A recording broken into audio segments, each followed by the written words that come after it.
Et bienvenue dans ce troisième épisode de Poppy pour les transports, la série où Poppy nous fait découvrir le monde du ferroviaire. On se retrouve aujourd'hui pour parler de sécurité, c'est-à-dire pour répondre à la question que tout le monde se pose. J'étais venu pour voir Poppy et on arrive encore en retard. Tout le début du trajet, on était coincés. Ouais, on est coincés derrière le train, machin. Pourquoi Pourquoi on s'arrêtait aussi longtemps? Oh non, Jérémy!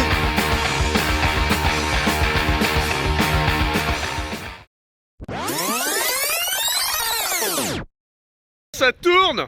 Il existe 5 risques dans le milieu du ferroviaire. Aujourd'hui, nous aborderons le premier, le rattrapage.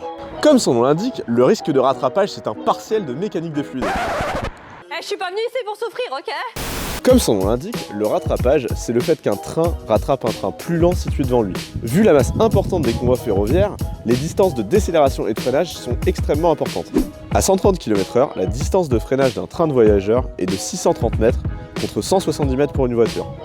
Pour des questions de sécurité, on ne peut donc pas se reposer sur les réflexes du conducteur. On utilise plutôt un système de signalisation reposant sur le principe du cantonnement.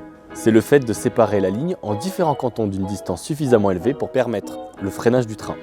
Un canton désigne une portion de voie dans laquelle un train peut entrer s'il n'y a pas déjà un autre train et s'il n'y a aucun incident. Et c'est grâce à ce système qu'on est capable de faire passer un train toutes les 4 minutes à 320 km/h en toute sécurité sur la ligne Paris-Marseille.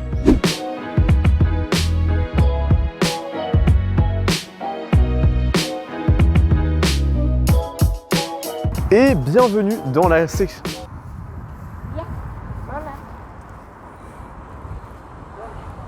J'ai des envies de meurtre. Et bienvenue dans la section ferroviaire du club de modélisme Arc-en-Ciel. Ils ont gentiment accepté de nous accueillir pour qu'on puisse vous expliquer en images le risque de rattrapage. Merci à eux, c'est parti!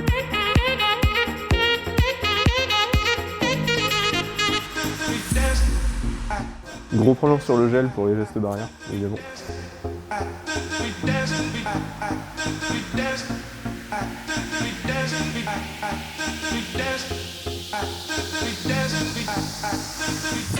Le feu est rouge, ce qui veut dire qu'un train est détecté sur le canton suivant.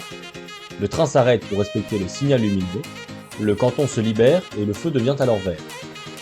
Le train se met donc en marche. Une fois qu'il passe le feu de signalisation, le canton devient occupé et le feu passe au rouge. Mais alors, quelles sont les conséquences du risque de rattrapage? Démonstration.